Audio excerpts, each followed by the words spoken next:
Welcome to Podcasts on Demand, a continuing medical education activity. This activity includes the most recent and current clinical data presented by leading experts. If you are seeking continuing education credit, please review the disclosures and the requirements for a successful completion of the activity prior to listening to the podcast. A link is found in the podcast description that can direct you to this information. Thank you for joining us for Conversations in HIV, Patient Voices Guiding Physician Choices. During this segment, we will be discussing my patient. He's an older man with HIV with extensive ART resistance. I'm Paul Sachs, Clinical Director of the Division of Infectious Diseases at Brigham and Women's Hospital and Professor of Medicine at Harvard Medical School. And I'm joined by my colleagues, Dr. Christine Erlandson and Dr. Jordan Lake. Welcome. Thank you. So this is a man who learned about his diagnosis 30 years ago, and let's hear him tell his story. Well, learning I was positive, I started to get lesions, sarcoma lesions, like near my feet and ankles. I felt fine in all other aspects. I had no idea.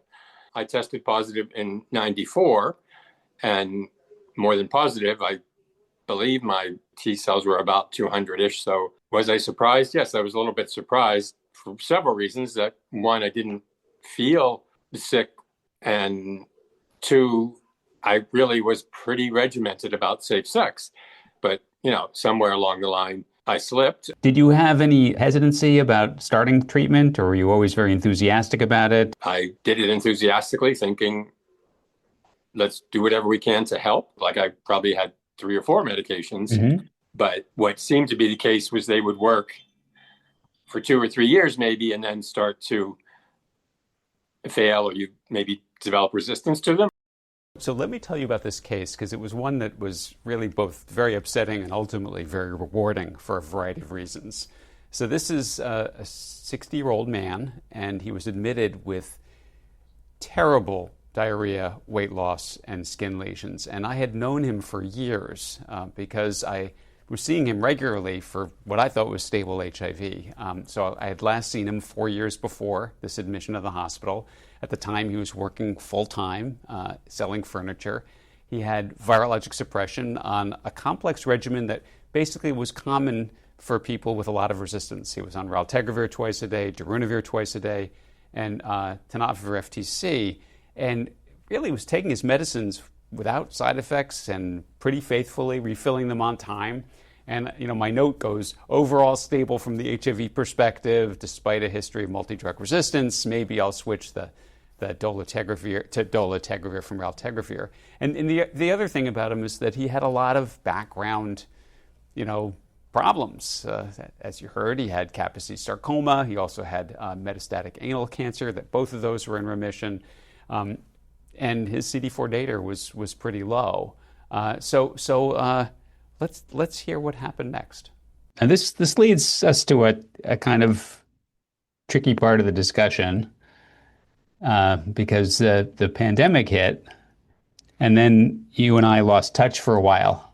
Within the HIV people who had been HIV positive but undetectable for 20 or more years, there started to be a little bit of a talk and a movement towards maybe you could not take your medications, and that after that long a time, your body was fighting the virus on its own or whatever. But I had several friends who were saying, are you thinking about this? And nobody was badgering me or anything, but I guess I thought, all right, I'll try it. It wasn't a quick decision. This was maybe a good year or more of them just mentioning it to me, and the really fault at my end was to do it without your supervision or letting you know. So, you probably have similar patients who decide that they want to stop therapy. You want to share any of your anecdotal experience or the reasons, Christine?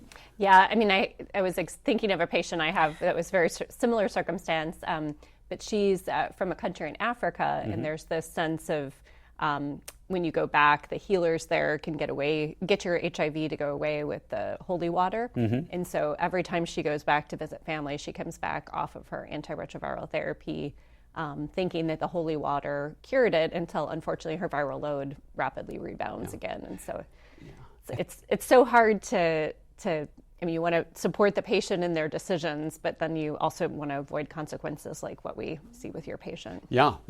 Jordan? Same thing, hearing this story made me think of a lot of my patients. And it's so hard because, he was talking to the fact that he's a long-term survivor. He's been on treatment for many years. Treatment fatigue is normal at some point. And we know both from intentional and unintentional treatment interruptions that some people can stop their medicine and not have CD4 decline for quite a long time, not have viral rebound for some period of time, but others decline very quickly, and you never know which side you're going to be on. Yeah, and you never know when it's going to happen. Yeah. One thing that struck me about this case was how poorly I had pre-identified him as someone who would stop treatment. As you can gather, he's got good medical literacy. He kind of, bought into treatment very readily when he was first diagnosed. So it really surprised me. Let's hear what he has to say. I stopped taking my medications and was seeing how things went. I think for a year, not any problem. So maybe a year and a half into it, I started I would get sick for a couple of days and then I'd be fine. And then now I was getting sick 3 times in the month, but just for a couple of days, go away and I'd feel fine again. And then one morning I was getting out of the shower and when I pulled the shower curtain back, I looked right in the mirror and I looked like Skeletor. And then, I really started being sick and being in bed a lot. And I called my very good friend. I said, come over, I'm calling the ambulance. Will you help me get ready to go to the hospital? When I got to the hospital, I told the person that I was pretty certain I was suffering from wasting from AIDS and that could he please let Dr. Sachs know that I was here. You showed up within the hour or certainly 2 hours or whatever and saved my life. So he basically made a decision. This is, the kind of decisions that we can't always control. He had heard from his friends that his medications may not be necessary. And this is around, the pandemic had hit and he was becoming more socially isolated. And he then suddenly started to get really bad weight loss, really bad diarrhea. And eventually he went from functioning fine without taking ART to being unable to walk. So when he got admitted, I have to admit, I practically didn't recognize him. He was incredibly cachectic appearing. His weight was down 30 kilograms from his baseline of 75. He had all kinds of lesions, obviously were KS lesions, purple lesions on his neck and his limbs, on his body, on his penis. Terrible oral thrush and a sacral decubitus ulcer, which shows just how incapacitated he became. So you as infectious disease consultants, as HIV specialists, would sometimes get consulted on a case like this. What would be going through your mind? I mean, looking at that clinical picture, my first assumption is that the person is not taking their HIV medications, and that that is the solution to a lot of the problems. Yeah. But then you have to have the conversation about why they're not taking them. Are they ready to restart? Do we need a different regimen? These things all start playing in. And then, of course, if you identify any comorbidities or opportunistic infections that need treatment at the moment, you'll do that. But the bigger conversation is how to get this person healthy again. Yep. And excellent. And Christine is the one thing that we often get asked about by our medical teams when they're admitting a patient like this is, should we resume antivirals now, or should we do the workup first to see what acutely is wrong with him? Do you have any thoughts about that? Yeah, I mean, if he stopped his medications fairly abruptly and we don't have concern for new resistance, then unless we have concern for CNS infection or something like that, I think it's probably worth trying to get him back on medications as soon as possible. Totally. I mean, he's a good example of there's probably multiple diagnoses here. And I think when we see a patient with advanced HIV, it's never one single infection or one single comorbidity or one single opportunistic infection. Oftentimes we're looking for multiple different things that are contributing to the symptoms they're coming in with. Yeah, exactly. So I think it's start your big workup and don't limit yourself to one diagnosis. Totally agree with that approach. One thing I actually try to teach my fellows is to go back and look at the old resistance tests. Anyway, he did get this very extensive workup, not surprisingly, because he was so sick. He had a CT scan of his whole body, and he did have evidence of an inflammatory pneumonitis, and then also some opacities in his liver and spleen that could have been metastatic disease from his 2 cancers. We really didn't know what they were. He was started empirically on treatment for community-acquired pneumonia, was given fluconazole for thrush and atovaquone for pneumocystis prophylaxis, and then his beta-glucan came back at greater than 500. As we know now, infectious disease, that's a very strong suggestive study for pneumocystis pneumonia. Anyway, I will say there was additional diagnoses were made. His stool studies were positive for Giardia. His stool culture was positive for Shigella. It was a Shigella that had a resistance pattern that we commonly see now. And so he got admitted, of course, to the hospital and was treated with the medicines I mentioned. I want to say that the admission was not a straightforward one. He had diarrhea that lasted much longer than the first couple of days of the hospitalization. He had a retinal exam, which didn't show any CMV retinitis, but he did have CMV reactivation detected in his blood. He couldn't give us a sputum sample to confirm the diagnosis of pneumocystis. So just wondering, Jordan, would you have treated him empirically for pneumocystis? Yeah, that's a hard one. It seems that sometimes too many people get treated for pneumocystis empirically, but here at least you have a lab test guiding you, and you have a pneumonia pattern, and so it's not. He doesn't just have thrush. He has other things going on, and while you're working him up, because he is so sick, I think it's reasonable to start treatment empirically. Yeah, I've got to tell you, I was a real devotee of this beta-glucan test, which I know all of people in infectious disease around the country now who are listening to this are going to be mad at me because there are so many false positives. But we did learn, at least from one of the ACDG studies, which was the timing of opportunistic infections, that people who with advanced HIV disease and a beta-glucan greater than 500, they almost always have pneumocystis. So we had, wasting syndrome, Kaposi's, pneumocystis, CMV colitis, I should say. His endoscopy showed that he had CMV inclusion forms, Giardia and Shigella. And, getting back to what you said before, Christine, even though there's Occam's razor, which is basically that there's one simple explanation for all cases, there's also, Hickham's dictum, which basically says a patient can have as many diseases as they damn well please, which is certainly the case here.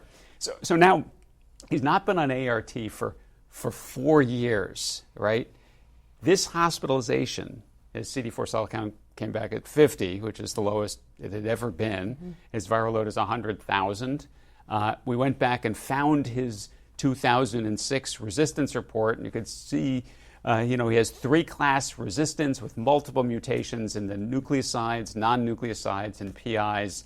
And so, what antiviral regimen should we put him on? I mean, I know that that's an impossible question, but if you were to just include one drug class in his new regimen, which one would be the clear choice? Well, I guess the first question is, does he need a new regimen? If his old regimen was working and he was suppressed on it, then is it worth just starting him back on something that he was taking successfully previously and getting a little bit more into the reasons he stopped? Were there side effects that led him to stop that regimen, or was it really just I want to stop it because I'm done with medications? And so in the acute setting, would you have just started him back on his old regimen? Well, he was taking raltegravir twice a day. But probably don't need that one. Yeah, exactly. Yeah. So at least dolutegravir instead of raltegravir. Exactly. And I think that we now have these data from studies of treatment failure. The Nadia trial is, of course, the sort of pivotal one that show that even people with extensive nucleoside resistance, most of them can achieve virologic suppression with 2 nucleosides, tenofovir, FTC, plus dolutegravir. The same would be true for the protease inhibitor. Now, granted, the Nadia trial did not include patients this sick or this complicated. There have been subsequent studies that show something similar, which is the DEFT trial. And the DEFT trial looked at the same treatment failure population, again done in sub-Saharan Africa, where it actually also done in India, where it basically found that the dolutegravir approach was superior to the boosted PI approach. So the last one I'm going to mention is Visend, which I don't think has been published yet, but this also showed that the dolutegravir approach for people with treatment failure was the way to go. So we ended up repeating his genotype, and you know, when we saw this result, it was kind of amazing. He had very, very little resistance detected. He had some low-level nucleoside resistance. He had full susceptibility to the non-nucleoside class before he was pan-resistant, and the protease inhibitor mutations are all gone. Jordan, how do you explain this? Well, he's been off ART for so long now. 4 years. That I'm not that surprised he's reverted to wild-type virus, essentially, with the NRTI caveats here. But that doesn't mean you don't need to worry about the things that you've seen in the past. Yeah. Did you think about doing an archive? So he was actually, we didn't have to do an archive because he was viremic. Yeah. Just so to see if there were old resistance patterns that could be detected, actually, or no? I have not ever sent a proviral DNA resistance test in someone who has viremia. Yeah. Yeah. Kind of interesting thought. So anyway, he ended up getting treated for all of his various infections. So this is, there were a lot of them. Pneumocystis, Shigella, Giardia, oral and esophageal candidiasis, C. and V. colitis. One of the really challenging parts was whether to treat his Kaposi sarcoma with chemotherapy. And I don't know whether you ever have engaged with your oncologists on this issue. We don't see as much Kaposi sarcoma as we used to. But when you have this discussion with your oncologists and the person's not on ART, what do they typically tell you? We haven't had a lot of this recently, but I would say if it was skin localized, that it would probably be a start ART, take some of these other medications first, and then let's see where things are. Yeah. But Jordan, has that been your experience? I've seen it more, case-by-case basis. Definitely skin limited.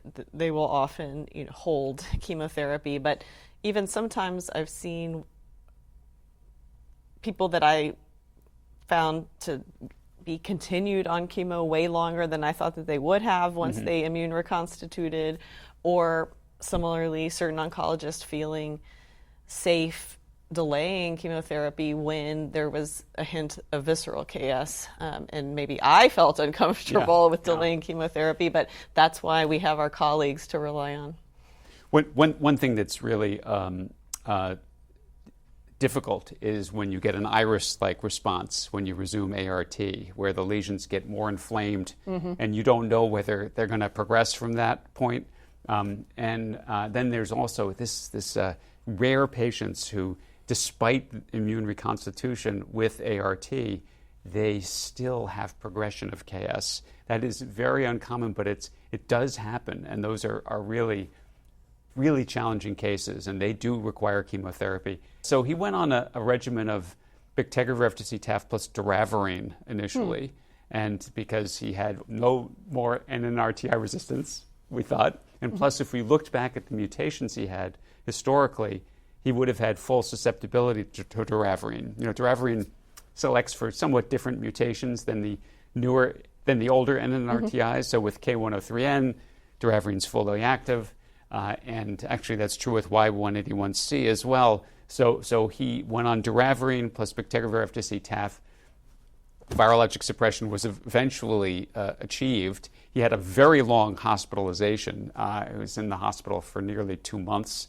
And then he went back to eventually his baseline weight. It's remarkable. His weight rebounded to nearly 75 kilograms.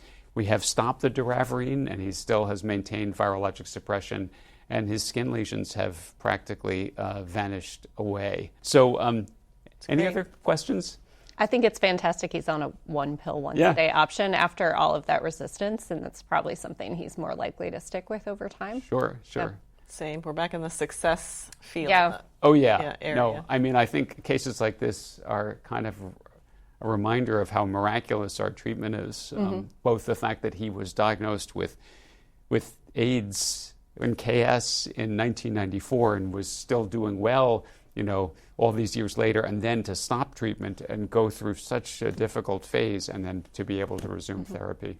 It was very gratifying, which is why I wanted to share it. Yeah, it's a nice success story. I think it does make you wonder how much of these old resistance patients that are on multiple different therapies, how much could we condense them to a single tablet regimen with success? And I'm always a little nervous changing people. I've become less nervous. And the reason I'm less nervous is because of some of the studies that I mentioned, and then especially the people who are suppressed on the with a lot of historical resistance, because there are several different studies that show that they can easily be switched or safely be switched. So thank you again for joining us for this segment. Please be sure to click on the landing page for this activity to claim your AMA, ANCC, ACPE credit, access supplemental slides, as well as other topic segments and case scenarios that we will be discussing. Thank you. We hope you found this podcast useful and educational. To receive continuing education credit and to download your printable certificate, please go to the activity page at practice.cme.com to complete the post-test and evaluation to receive continuing education credit.